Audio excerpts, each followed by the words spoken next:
بسم الله الرحمن الرحيم نحمده ونصلي على رسوله الكريم أما بعد من المؤمنين رجال صدقوا ما عاهدوا الله عليه فمنهم من قضى نحبه ومنهم من ينتظر وما بدلوا تبديلا صدق الله مولانا العظيم.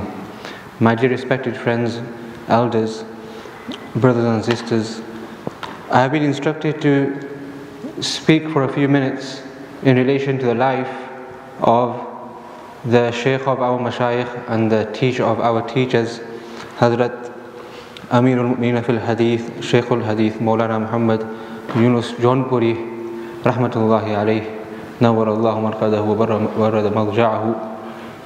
Hazrat Shaykh Rahmatullahi alayhi is well known for his services to the ilm of Hadith, and he is a reference point, a hujjat in the field of Hadith. I don't think I would be wrong in saying that in the whole of this country, in the UK, no Dars Hadith will take place where Shaykh Sahib will not be referenced or his works will not be benefited from. This is why he was befitting the title of Amirul Mu'mineen fil Hadith of this era.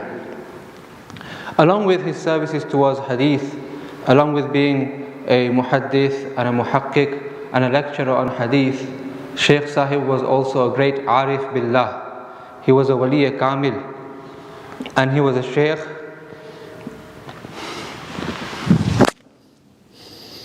and murshid to many. So today I want to shed some light on how did Shaykh become such a personality? How did he become such a great wali of Allah subhanahu wa ta'ala? And with any great personality, you will see that from a young age that tarbiyat will be done, they will be nurtured in a certain way. And Shaykh was no exception. His mother was extremely pious. In fact, the villagers even till today say that we never saw somebody like Shaykh's mother in our village. The people still talk about her. That we have never heard of somebody so pious in this village of ours. Sadly, she passed away at a young age of around 25, when Shaykh Sahib was only around 5 years and 10 months old. And Shaykh Sahib's upbringing was done mostly by his nani, his grandmother. And she was in place of his mother, along with giving him her affection and her love, she would also discipline him. Shaykh Sahib mentioned one story once. He says that my grandmother asked me something and I replied by nodding my head. So straight away she told me off. She said, if you can move your head, why can't you move your tongue? This was adab. And my friends, Hazrat Haji Imdadullah Muhajir Makki Rahmatullahi alayhi used to say, At-Tasawwuf kulluhu adab. Tasawwuf is all about adab, etiquette, the proper way to do something, the proper way to behave, the proper way to speak, the correct way to think. This is tasawwuf. Tasawwuf is about mannerisms and etiquettes.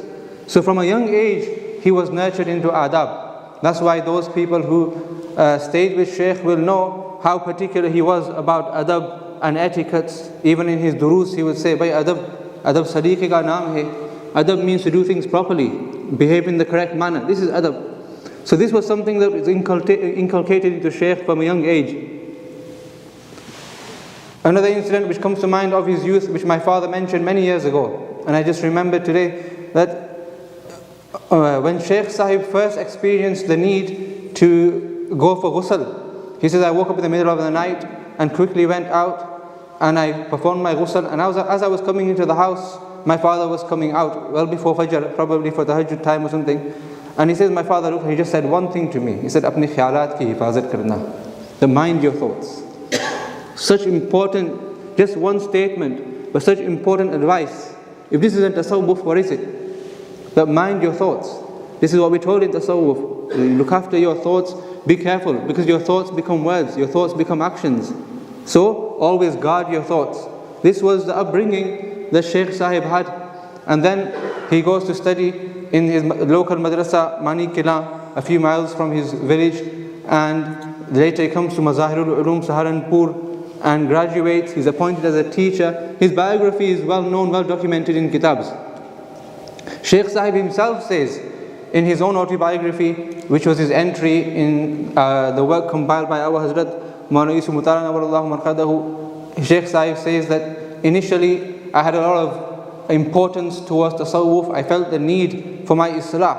But then he says that my zeal for knowledge overpowered me.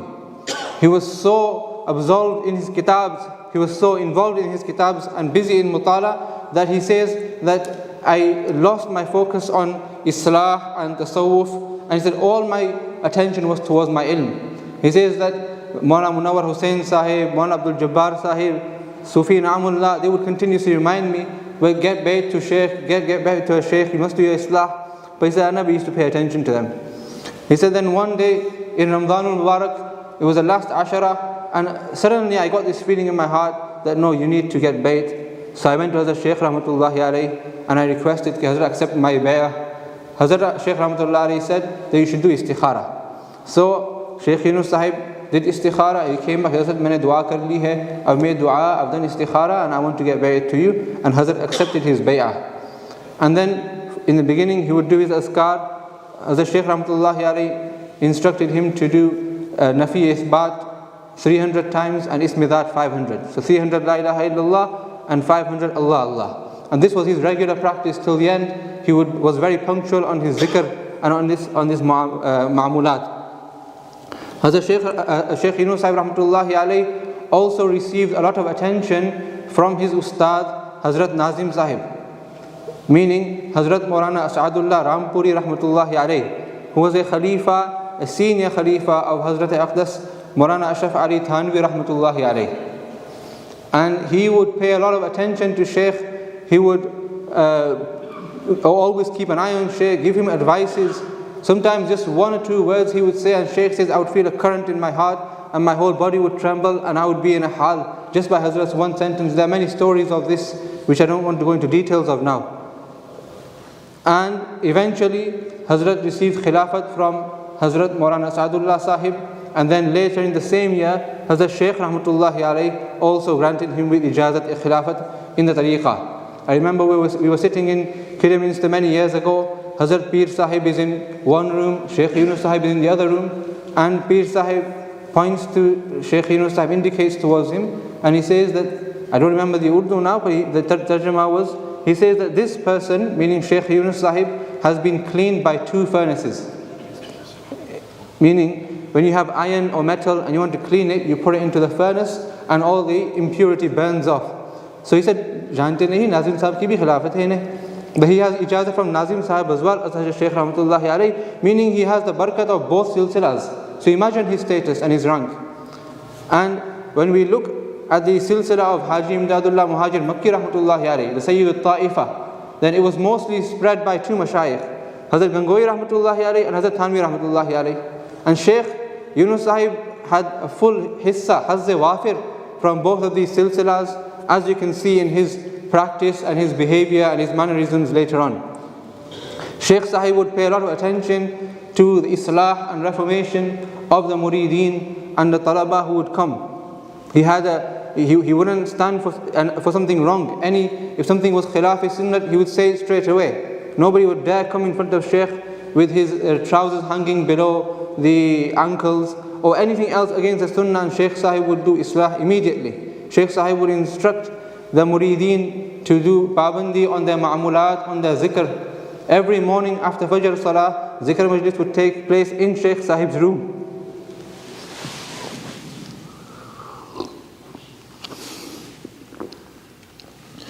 Shaykh Sahib says that I do zikr every single day for 1.5 hours in the morning.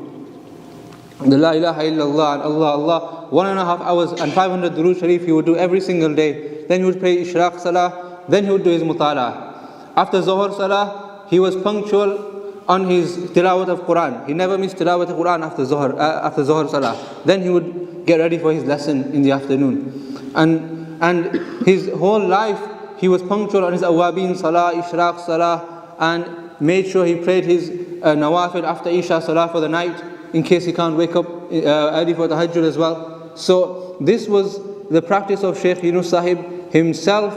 He was very punctual on his ma'amulat, and thousands of murideen, especially in Ramadan, in hundreds people would come and they would benefit from Shaykh's ma'amulat, and he would perform the islah.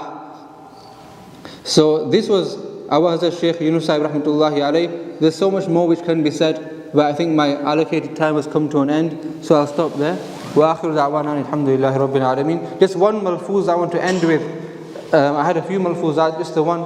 Hazrat Shaykh Yunus Sahib would often say, "The bachcho meri aulad nahi hai." I don't have any children, so when I pass away, do some isar sawab. So this is my request to everyone listening, that pray some Surah Ikhlas, Surah Yasin, do some sadaqah on behalf of Shaykh. Jazakumullah. Assalamu alaikum wa rahmatullahi wa barakatuh.